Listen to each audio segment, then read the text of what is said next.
Welcome to ECE Biography, Sage Wisdom for Childcare Leaders. My name is Tony D'Agostino. I'm the founder and CEO of Inspire Care 360.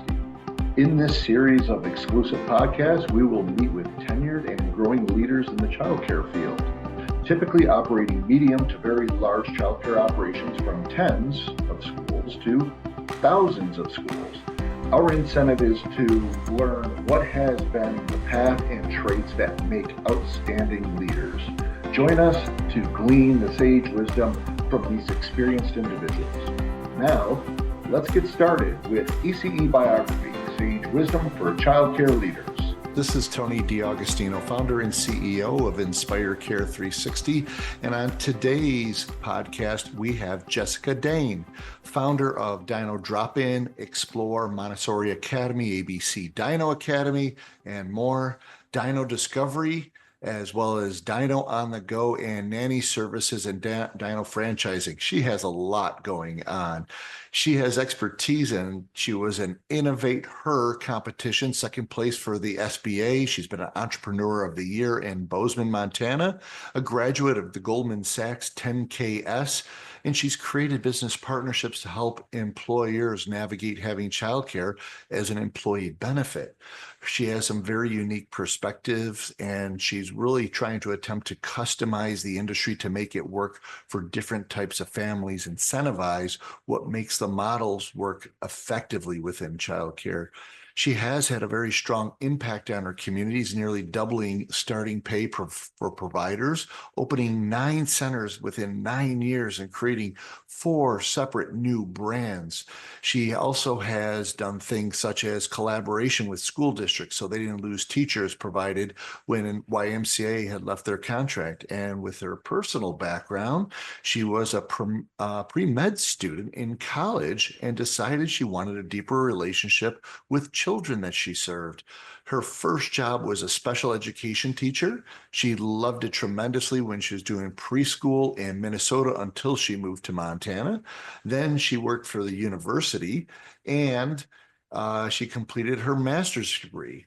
After that, she has worked with several startups and she decided to start her own business. And you will learn in the podcast, not only was she a preschool teacher, she did sales for food service before she got back into the business of preschool and eventually developed her own company. She continues to look at projects and events and has been a big advocate with local and state government for the childcare industry. So welcome today to have Jessica Dehn as our guest. Welcome, Jessica. How are you doing today? I'm doing well. Thank you. Well, wonderful. And where do I find you today? I'm in Bozeman, Montana. Fantastic. Have you always been in Bozeman? I grew up in northern Minnesota and went to school at the University of Minnesota. It was the biggest place I could think of. Coming from a small town, it was still in my state. And then I moved to Montana when I was about 25. Not making assumptions that everybody from Minnesota are football fans, but it would have been a depressing weekend for you if it was. Yeah. And my college team was in the FCS last week too and lost on Monday night to NDSU. So yeah, the Cats lost. We went down to Frisco. It was super fun, but 2 disappointing Monday nights in a row. Oh, well, gosh. Well, I know how it is. I'm a Buffalo Bills fan, so we usually get over that. Yeah. But it was wonderful to have you on ECE CEO Biography, Sage Wisdom for Childcare Leaders.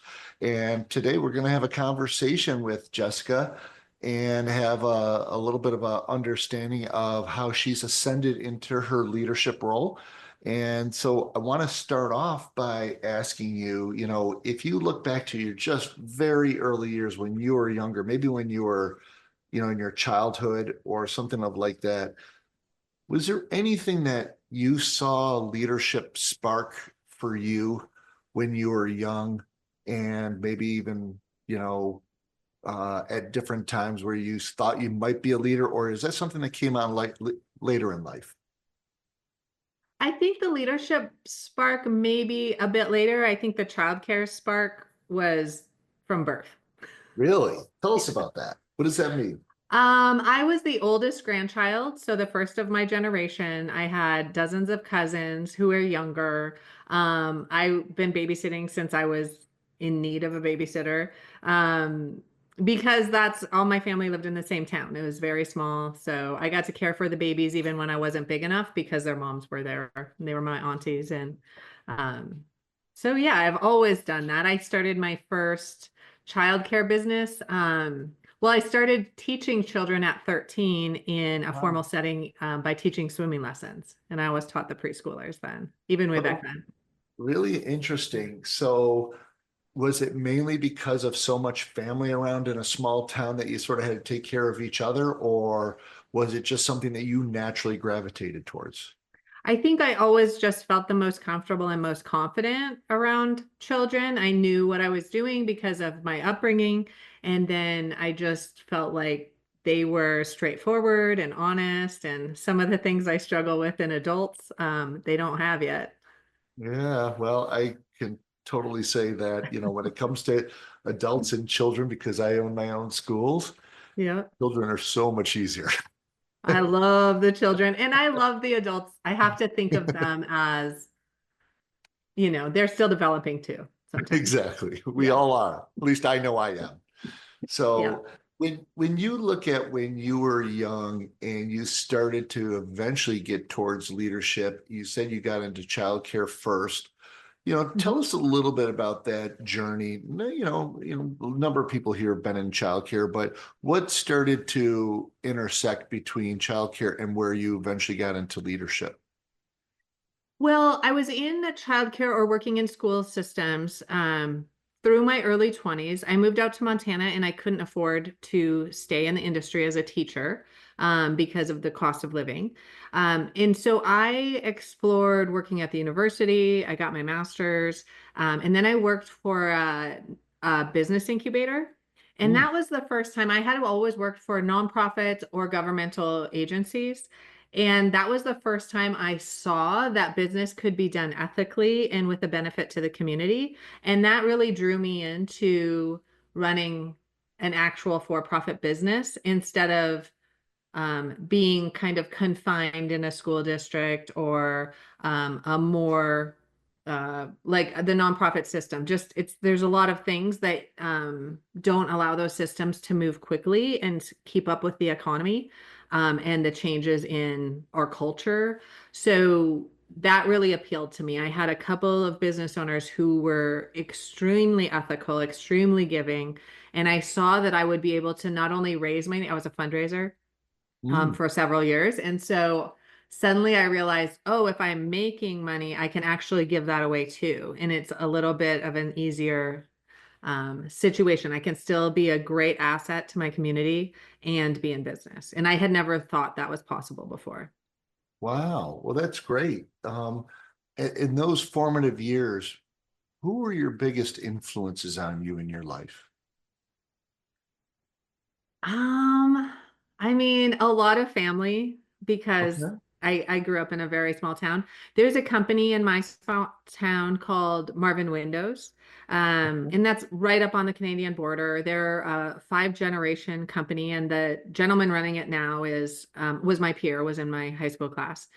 And they give back to the community a ton. And so I've seen that throughout my life. And I think that way of doing business and really investing back in the community is so important. Um, and then the person I worked for right after the incubator was building a food company. His name is Kelly Coffin, and he just showed me with so much care I expanded his company from being just in Montana to being a national company. And that was Wow. in 2008, 2009. And I didn't know there was a recession until like 2012 because I was building a company. I was not worried about what the obstacles were. They were big no matter what. So your innocence was bliss. Yeah. Someone told me we had a recession and I was like, I don't remember. Um, so just the integrity he brought to a for-profit company was super influential on how I want to drive my business. Like he's always giving back. We're still in touch after over a decade since I've worked there, and we still stay in touch. So So when you it was say really the, important to me.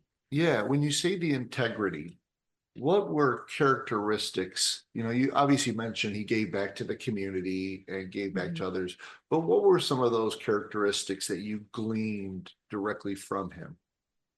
I think, sometimes one thing that I have, and I think I got it a lot from him and a lot from my family, is I do what I say I'm going to do. So sometimes that is not easy. I would rather give in. It might be more financially prudent to give in. It might be more, um, reputation wise, it might be better to like give in on some of these things, like on a contract or something. And to me, that is because I worry about people's development. I'm a preschool teacher at heart. So I want people to develop into adults. And sometimes it means I have to hold people accountable Right. to things they said they were going to do because I said I would. And that causes me pain sometimes. But I always say, I'm not going to do something I didn't say. I will never do something like unethical, but I will do what I said I was going to do. And even if that makes you upset, I have to hold that boundary because we're adults and we both agreed to a thing. And So can you give me an example of what that might be like that you've had to do that where you're like, well, I said I was going to do this, and unfortunately you may not like it.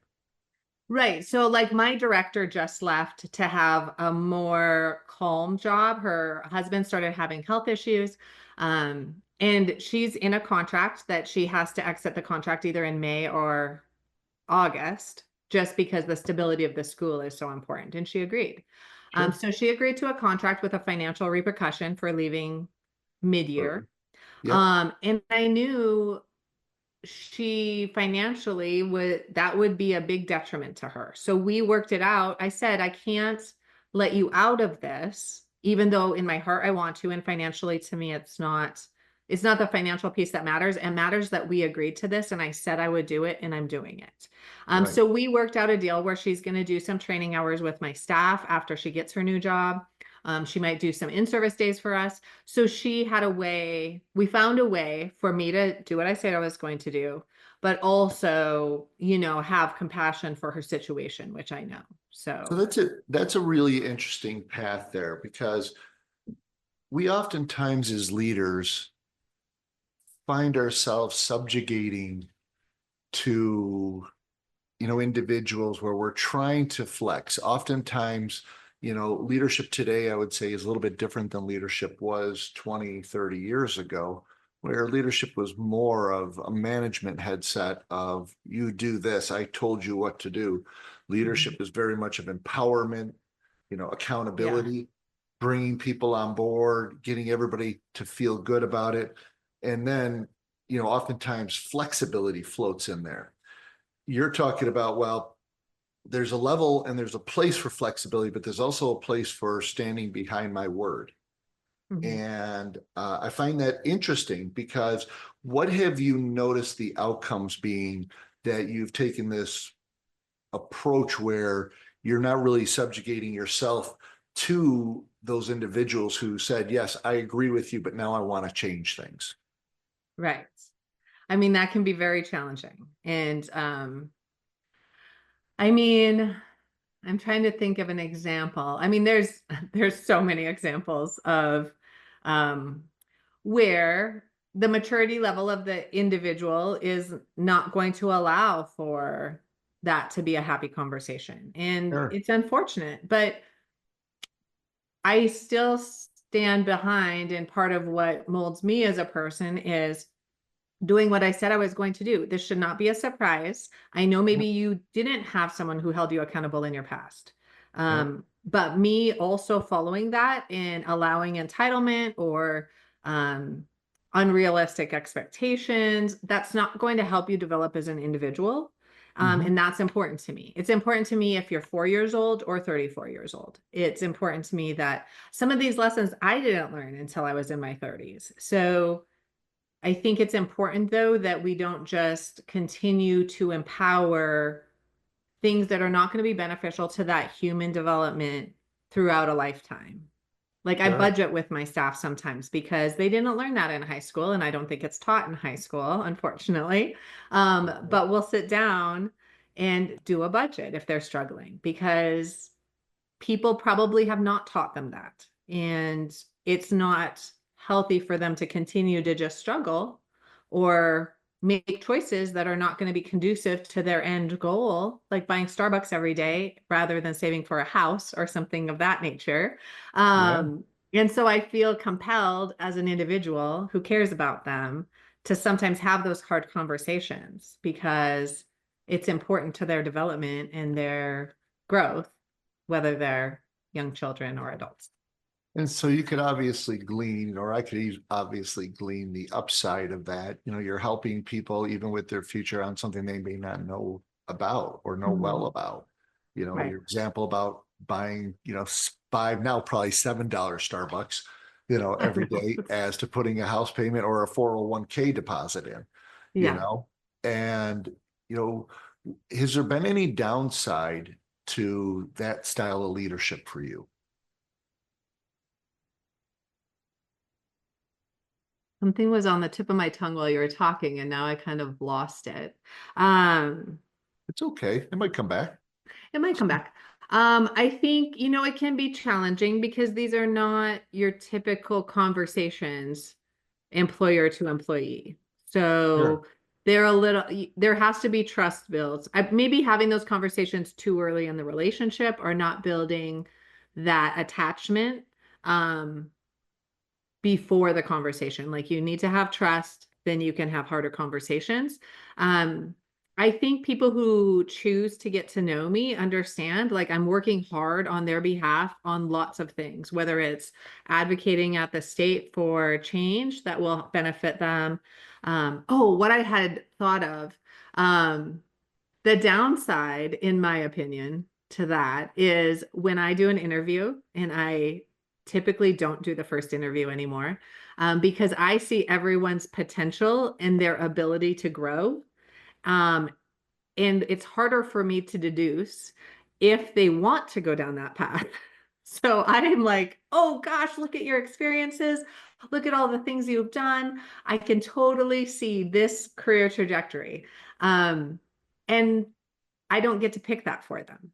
Right. They need to choose that path if they want to be on it. And so it has sometimes hindered me in hiring, because I just see all of that potential. I'm like, to the core, a preschool teacher. So I see the potential. I'm excited by that. I love watching people grow and learn. Um, so that can be a problem, because as adults, they get to make the choices they want. We all get Yeah. one shot at this life, and And they as get to far make as those choices just like I did. exactly. And, Yep. as far as we know, and I've fallen into that probably myself too, where I see this background, I see all that potential, and I'm like, oh, this is wonderful clay to work with. We can build something great with your background. But you're exactly right. They're the ones who have to forward that, to pioneer that, to be the Yeah. ones to come forward with it. And without them doing that or having a desire for that, it's going to be an uphill battle for sure. So Totally. interesting on your background when it comes to that. When you're, growing up, and then you were going through preschool and what have you, and you eventually started getting into more of these leadership roles, what did you find probably as some of the toughest challenges of becoming a leader that were telling? You also mentioned early on here, not early on, just a few minutes ago, actually, about trust and building trust. Mhm. And I know that building trust some comes instinctual to people. Other times it's not as easy. But what are the kind of things that you have seen that you've had to grow into, and were maybe things that you probably didn't do well at first? Absolutely. So many things. I think one of my biggest challenges is when I'm not working, I'm quite shy. When I have this kind of, mask, or I don't know if it's a mask, but this, just something between me and another person, like work, then I Yeah. feel very confident and very able to kind of express all of myself. But my nature would be to kind of hang out with my kids at home. Mm. So overcoming that and knowing, and I was in a sales position when I was with the food company, clearly, because we did national sales. So I had to really amp myself up all the time. Like I would sit in my car and say, the people in Whole Foods can't hurt me. Like they're not mean people. They're very nice people. They're not going to Yeah. do anything that will be even a surprise when I walk in with this new food to pitch to them. Um, However, that's not my norm. So I think like stretching outside of that, I also think I can get a bit too black and white. I don't naturally know. There's people with intuition that exist. Like this is how foreign it is to me. I know they exist in the world. And I think as I get older, I maybe have that more than I give myself credit for. Um, but in general, it's not my first thing. Like Right. I go with what's on the paper. What actions, like what are tangible things that I have seen and heard and witnessed? Or what are they telling me? So sometimes that is I mean, it's a pretty big detriment, in my opinion, to managing people.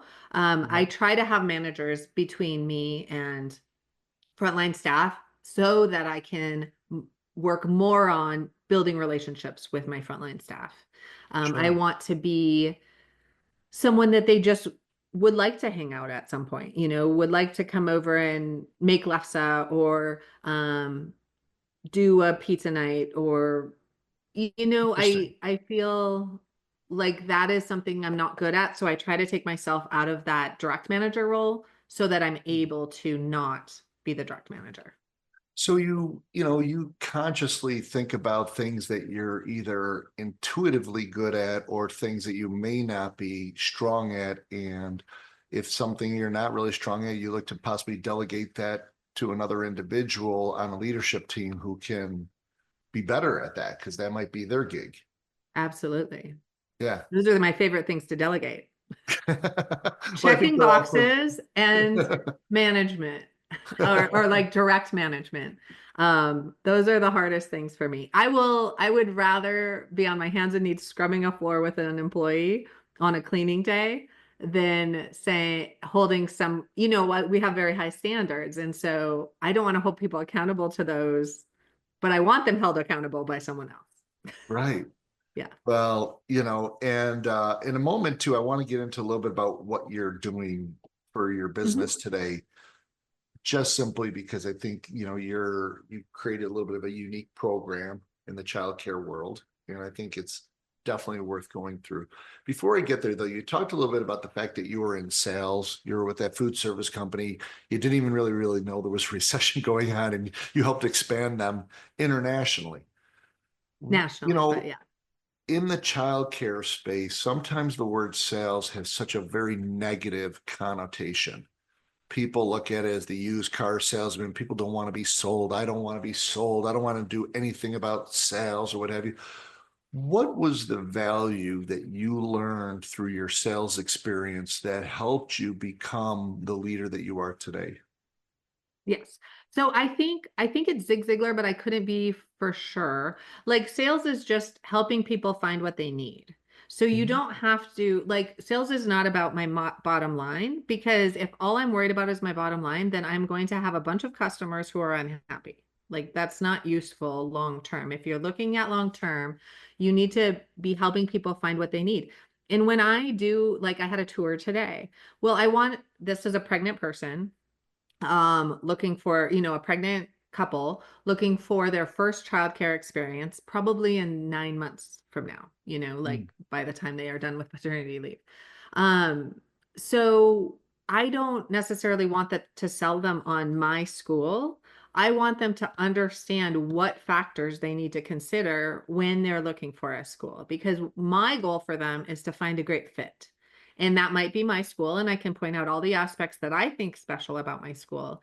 But in the long run, I want them to find a great fit so they feel comfortable and safe leaving their child. So I think if you approach sales, I could never approach sales. I would have never thought I would do sales. I mean, the reason I work for nonprofits and governments were specifically to avoid sales. But then once I saw and I heard that sales could be helping people find what they need, like there's tons of parents who need childcare and don't know how to navigate that. They're infants in that respect. They've never had a baby before. This is their first Right. time, maybe their only time. And so learning enough to be able to navigate that well for their family is a challenge. Like Yeah. I didn't know, I had a family say, "Oh gosh, we pack our own lunch for your school."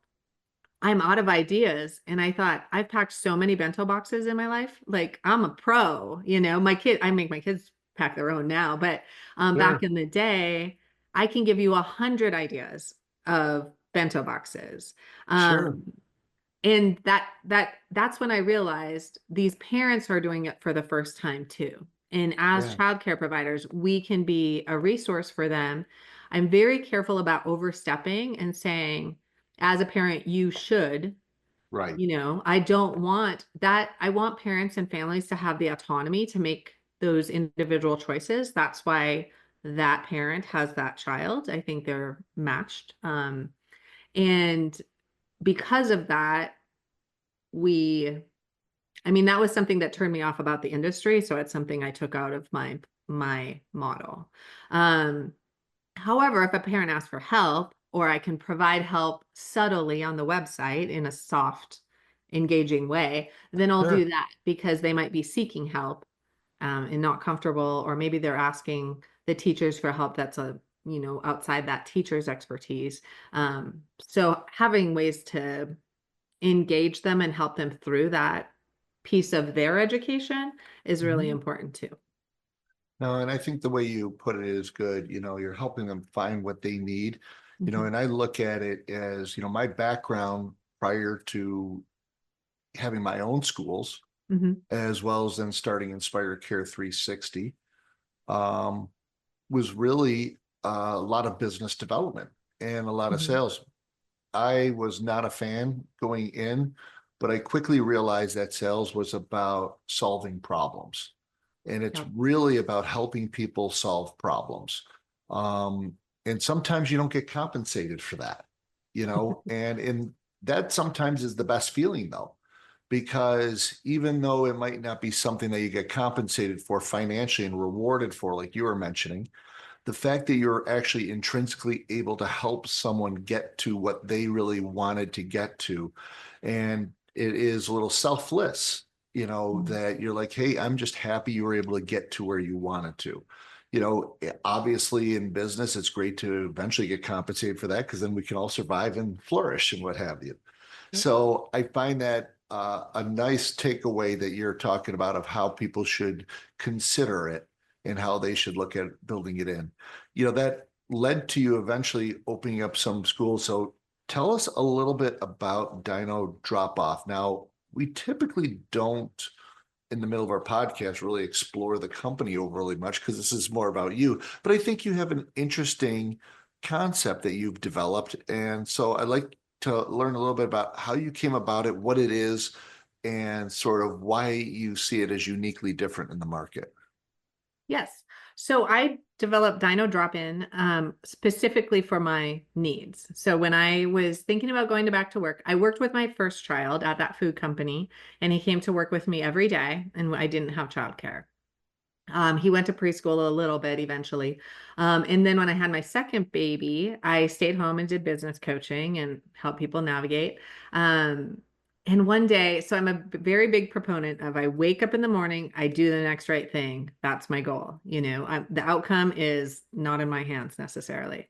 So one day, the right thing to do was go sledding with my kids. And a woman approached my husband, who's part of our friend group, and said, "Who do you know that likes doing business?" And luckily, or my husband has known this since forever, but I had just done like this power weekend where you start a business in the course of a weekend. You do all the computer development, you write the app, you have, just it's super fun for me. I mean, it's like a slumber party for me. But not Okay. everyone's ball of tea or cup of tea.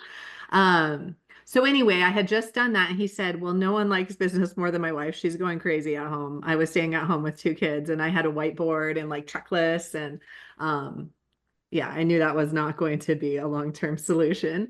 So, yeah, so I went around to a lot of schools and looked for something where they would help me out when I needed it, so I could do more business consulting, and then would not like kind of tell me how to parent. I didn't like that I would go to a school and they would say, "Oh, you co-sleep? We don't allow co-sleeping," or just some different ways. I was raising my kids vegetarian and I didn't feel confident that I could expect them to uphold that standard of what we ate, and the healthy food that we ate at home. So I struggled with that. The few schools that I felt comfortable with had wait lists that were longer than my kids would be in preschool, so that wouldn't work Wow. out. Um, so I just kind of created the thing that I needed. And I thought, oh gosh, all of my peers doing business consulting and like being in the leads groups and networking and whatever, I'm going to miss them. Like I'm going to be kind of in this building and how are they going to, I'm going to miss my people because starting a business is intense and there's hundreds and hundreds of hours. Um, and shockingly, they needed the same thing as me. So they showed up and visited me at my new business with their children. So it Wow. worked out. But that was really the impetus of building Dino Drop-In. It was high quality, screen free, educationally stimulating childcare on my schedule, like only when I needed it. Wow. And when you look at doing something like that, for those of us who are coming out of traditional early care and education, we think about staffing and all the challenges of scheduling according to families coming in and things of that nature. That's a unique issue when you talk about drop-in programs, right? Mhm. Yeah. So how is it, where was your mind going with solving that as a problem? So, I mean, at first, I was always the extra person, that in case person. And that was somewhat reasonable to handle because I could have like the main teacher who is teaching all the time. And then if we went over a certain number of children, I could step in or I could plan for two. As the years have progressed, we've gotten a bit more stability and a few more systems in place to help us with that. So now we require reservations for the most part. We'll still allow kids to come in, but there were some challenges with that. And so we created a system to help us accommodate that we saw, happening at other schools maybe, or maybe just tried it on our own to see how it would work and then slowly developed the system we have today over time. Wonderful. Going back a little bit to your development and as you got into this business, as well as have you owned a traditional or do you own a traditional childcare business today? I have several. Yeah, I have several Yeah. drop-ins and then several traditional childcares as well. Yeah, very good. In getting to this point where you've ascended to own and operate these schools, have you had many or had any mentors beyond the initial people who influenced you? Have you had mentors that have helped you get to the next level? And what type of individuals have been, and what have you really drawn from them? Well, you might actually understand this because you do have a little bit of tech company in your blood. But Okay. I look to the tech industry almost exclusively to mentor me in childcare. So Hmm, kind of the opposite. Like the state provides a certain level of mentorship through licensing, and I don't know if that's sure. mentorship exactly, but those qualifications. But when I look at the industry, my goal when I started my first Dino Drop-In, was to revolutionize the childcare industry. So my goal was not to support myself or to have one center in Bozeman. I saw the need for dramatic change in the industry, because of my experience. And I wanted to make sure that I was impacting something more than just my life and my children. That being said, um, that's how I look at it. So when I look for mentors, I go to tech conferences, I get into incubators. I've done this thing called 10,000 Small Businesses by Goldman Wow. Sachs. Like I'm constantly looking for ways to grow my knowledge base, my skill set. Um, and some of the techniques. The reason I look to tech is because their turnaround time on new innovation is super fast. And our society and our culture is changing so quickly that if we stick with what worked from 1950 to 2000, it's going to cause problems. And I mean, we have the results of that, like Yeah. a lot of those things still exist. A lot of those traditions in childcare still exist. And it's not being willing to look at the world differently is part of what's causing those to continue to be perpetuated through generations. Sure. Would you consider yourself an early adopter then? I've thought about that because it depends. I'm not the first in line for an iPhone. I don't own an iPhone. Solid state drives, I'm all about those. Like I don't know how to explain that exactly. I think I don't need the newest thing. It's not like compelling to me, but I'm interested in looking um, how that would affect things, like Sure. testing things and moving forward with what works best and not being afraid of really doing something quite dramatically different, like in how I do my pricing, how I run my full-time centers. Um, Sometimes they rub people the wrong way. Um, but it's interesting because in communities where I have launched things that are quite different than what everyone else is doing, people will get upset and they won't like me and they will do whatever. And then eventually most of the childcare providers will kind of do what I'm doing. It takes Sure. about 5 years. So tell me a little bit about that. You said sometimes I get people upset, some people it gets them offended or whatever. Could you give me an example of what you've done in the past that sort of threw people for a loop, or they're like, yeah, we're not going to do that? Well, I won't charge less than it costs me to do business. And that Sure. is not shockingly coming from other industries and just logic. That's shockingly uncommon Right. because nonprofits are able to fundraise, child care centers are able to fundraise. But I won't do that, and that upsets people a lot. Yeah.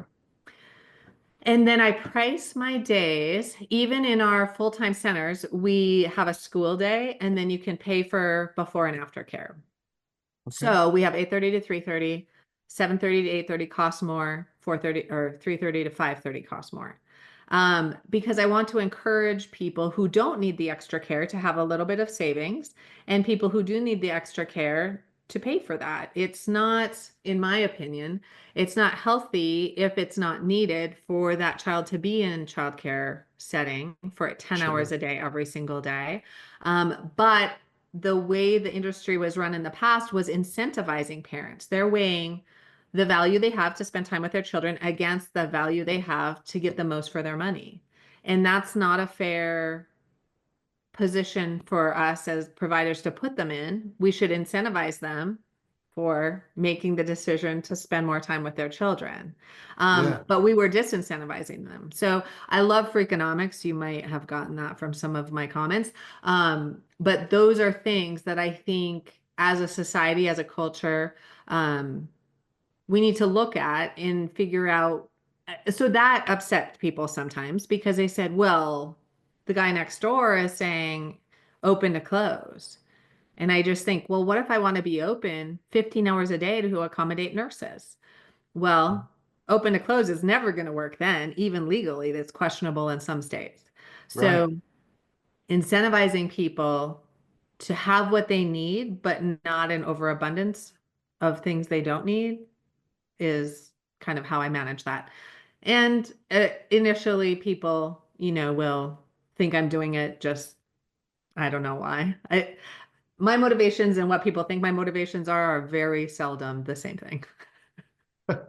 In other words, their perception of what they think you're doing as to why you're actually doing it. Yeah, that's like never matches up. And I've told people this so many times.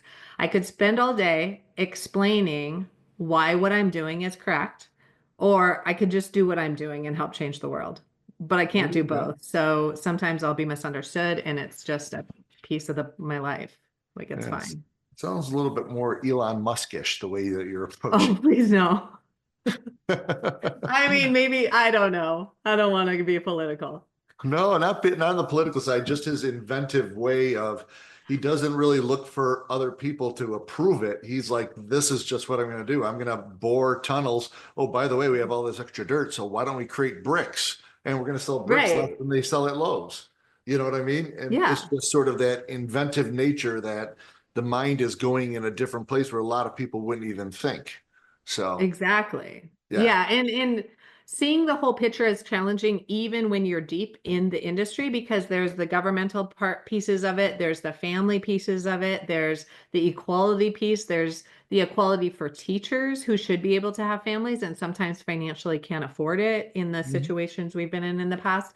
So there's so many pieces, and each of the players often can't see the rest of the pieces. Mhm. And it's hard to understand, and it's hard to explain concisely, which is our only option because people want it quick and precise. um, and some of those things are not quick and precise, so yeah. So how do you feel, and I know this from my background a bit because we've brought in AI solutions to the market. Okay. And tell me a little bit about your thoughts as the intersection of running businesses and AI as it may be applied to businesses in the future, and either how you're looking at it or how you're leveraging it or how you may perceive there might be value or cautionary tales. Sure. I mean, I think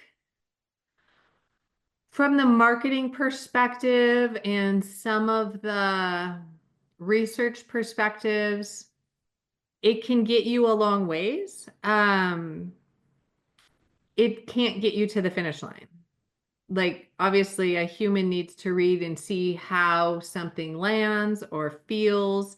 But for instance, I'm looking at proposing different laws because our legislature is only in session every other year. And Okay. so what I was kind of testing AI to say, hey, this is a new law I want to propose. Write it in the form of ours are called MCA and then a number. That's how our laws work. And it can get, I mean, I wouldn't know how to write that language. I'm Right. not a professional law writer. I mean, there's only a couple in our state that do Yeah. all of that work during session. So that was pretty exciting to be able to kind of hone my ideas into the format of the people I would like to present them to. That Mhm. translation is a really cool part of AI to me. Yeah. Um, Also, the idea generation, I think, is a really cool thing to use AI with. Like, if I'm struggling with how can we best present ideas to parents um, about maybe a challenge their child is having without offending them? Like, how do we do that? The ideas generated in AI can help me better encompass like all the perspectives those different parents can have without having to do massive, you know, customer research or hire a marketing company or, and it's not going to be perfect, but Sure. it still gets me a long ways. And then I can customize from there what I actually want and need. I need to plug in my computer, I think. Well, we would hate to have to lose you for having a power outage on your computer. So Okay. Sorry about that. no worries. We don't want to lose you for having a I know little that would be a quick bummer. power I almost outage. unplugged the Wi-Fi. So I was like, no, not that one. Okay. That wouldn't go very well for what we're No. trying to do, at least. So getting back to sort of the tactical, we're talking a little more theoretical there on a few different levels. Yeah. You know, when you look at through your schools, through Dino Drop-In, through other things you might do, it looks like you're very active in your community too. You're highly Yeah. active in the community and local government, it sounds like Mhm. too. Yeah. Um, you know, what are the favorite parts of your day?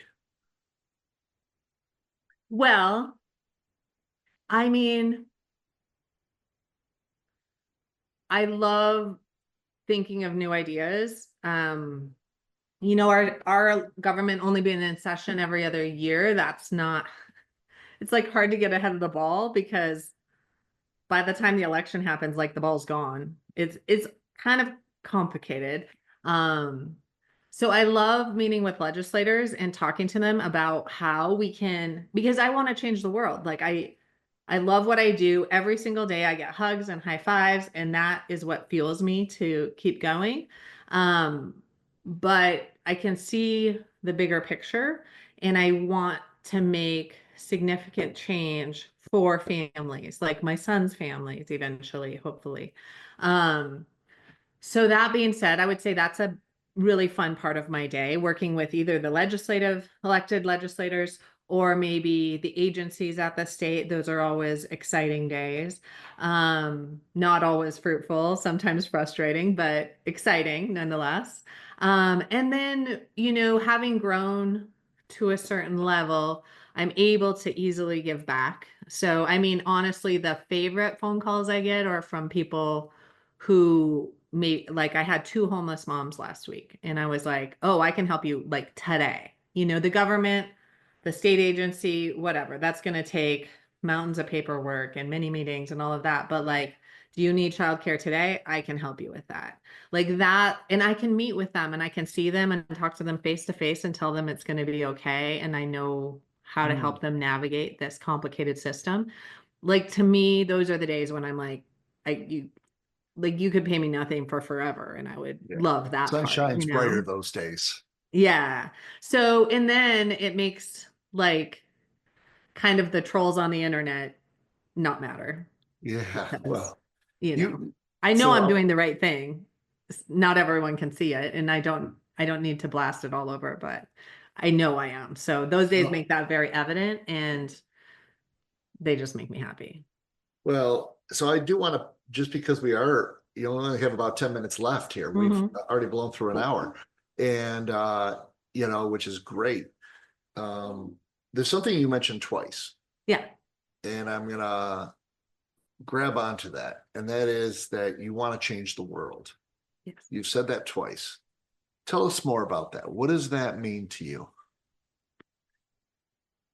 I mean, it changes over time a little bit because one, I've always been a lifelong learner. Like I go, there's so many classes in licensed care that you have to constantly be taking classes and it's a little bit arduous and lots of people don't like it. And I take way more classes than that in an average year. Like I think everyone needs 16 hours and I usually have in the hundreds because I love learning about what's happening and getting new perspectives. So I would say changing the world. I mean, I don't know. I want navigating having a family to be functional. Like it's so difficult and there are parts of it that don't have to be that way. And we have moved away from family a lot of times. Um, things about our culture are just changing so fast. There's this, I think the Atlantic had it in the latest article was on the antisocial generation. And it's how we as individuals will pick to sit on a bus or a train and not talk to anyone. We think that's going to give our self-care or inner peace or whatever, allow us some time to decompress.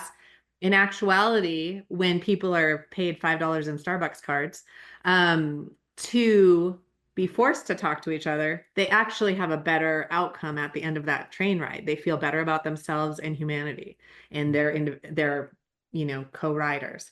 So that idea that we don't always know what to pick and might accident, our nature is to pick probably the less beneficial thing. That's very interesting to me right now because that research just came out last week. So changing the world can change over time. I think helping people reconnect after COVID, a lot of families, I mean, families are torn. They're like halfway we just want to be able to drop off, and I don't want to read a message because I'm so overstimulated by all of the stuff coming from their employment. And these messages you're sending me through the app are overwhelming and we don't read them all. And I'm like, okay, I get that. But also they want to connect and have a community with other parents of those children. And so it's a challenge because you're kind of navigating this fine line. I don't know. It's probably super cliche, but helping these 4-year-old, 0 to 6-year-olds actually, be the kind of people we're hoping for them to be at 25, like teaching them those internal skills of resilience and kindness and love of learning. Like those are all things we want them to have. And we don't get to control what happens once they leave our doors at 6 years old, but we can set a foundation for that and hopefully help their parents navigate parenthood a little bit more smoothly as well. Okay, well, very good. And I want to, and I appreciate that because you did mention it a couple different times. Yeah. I don't know what changed world looks like because I do the footwork. The outcome is not, I can't force an outcome. That's no, you can't, but you could have a bit of a vision as to where that's right. Go. So when you've ascended to, owning and operating your own businesses now, if you look back on it, what were probably the greatest challenge or challenges you may have had in operating your own businesses? I think having enough of the right help is probably the biggest challenge. And maybe lacking in another separate issue was probably early on lacking confidence. I had quite a bit of confidence, but there were certain aspects of like the really big buys, like when I started buying my own buildings, I didn't have that kind of confidence. And I was probably just not delusional, like it probably would have been delusional to have that much confidence earlier on. Sure. But yeah, I think one thing that happened with Dino Drop-In specifically is it was very successful right away.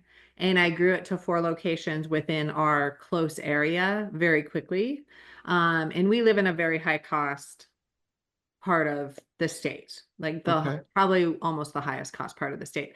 So childcare workers don't get paid well, even though the cost of living is high. So recruiting and retaining employees was beyond my capacity. It's not that there weren't enough children for those centers. It was that wasn't able to staff them appropriately. And so then I was needed 4 places at once. And that's impossible. Right. So that part, like looking at the employment challenges in my community, similarly to the childcare challenges in my community, and making sure growth doesn't depend on one or the other, is kind of how we've navigated that. And I've grown out of this state quite a bit. Like more of my operations are outside of where I live than are within where I live now. Interesting. Because they have different economic situations and the cost of living is lower and the potential employees are higher, and like there's and different you can be more aspects. selective, because where we grow up, in a way we have to move, but we're not as selective. When you want to do business in other cities, you could be more selective as to what you want to choose to do and where, Right. as because of the demographics and the likes there of the economics and what have you. Yeah. So interesting. When you looked at the recruiting challenges that you've had, that's a big issue throughout the industry. What have you found to be your secret sauce around recruiting?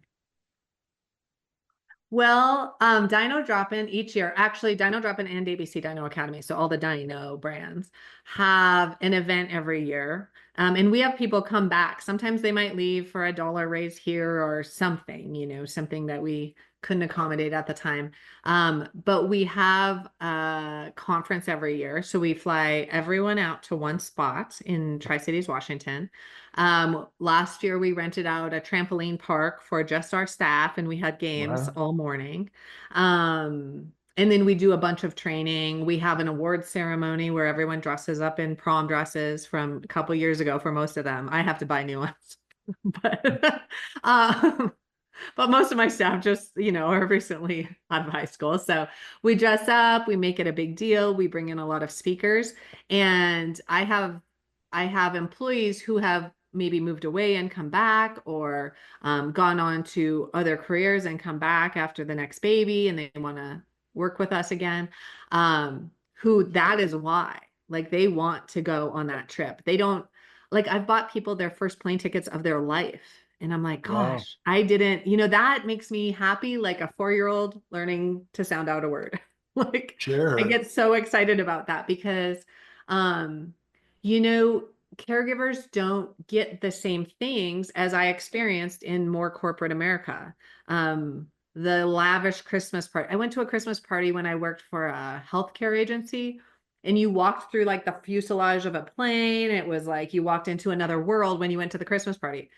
I'm not sure any childcare center is ever going to be able to pull that off, but we can find ways to make our employees feel special and valued, and, with something, Right. a tenth that expensive, ideally. Absolutely.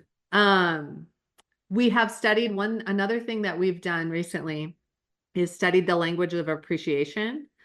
Because like I said, I'm a little bit of an introvert a lot of times. And I don't live in the same state as many of my employees. And so it was always so intimidating for me to say, okay, I'm going to say thank you to this employee, or let them know how much I appreciate them. And that was like an overwhelming thing for me to overcome. But then once we read that as a group and we kind of implemented that and had everyone do their language of appreciation, then they know and can do it in their center with each other. So they know each other's language of appreciation, so they can be part of that solution instead of me thinking, well, that's an overwhelmingly impossible goal and I'm not going to try because I won't be able to accomplish it. Yeah. So that really changed my life, that book.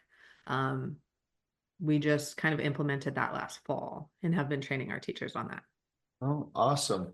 So, my last question to you is if there were anything you wanted to impart, any words of wisdom, any sage advice, any things that, to operators who are out there and looking to ascend further, what might you want to expand upon for them?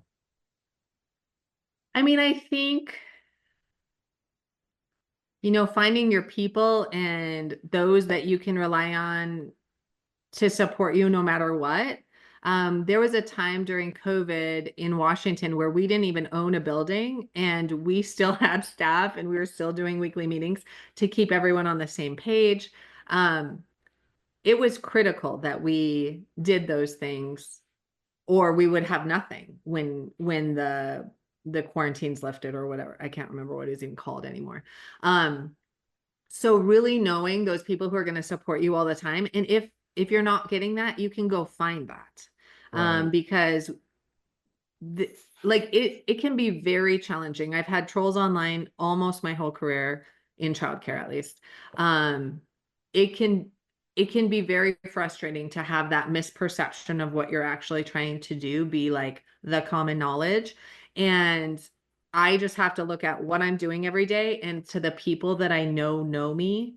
And then I can have the internal just confidence to fend off that frustration or that misunderstanding.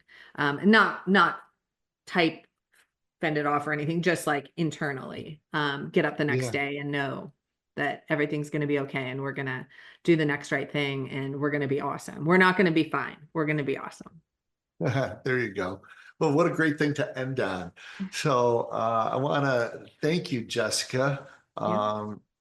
for the time you spent with us today. And, you know, I love the opportunity to interview very unique people who have different ideas and concepts, and the diversity of interests, influences, and, the visions of where they're trying to go.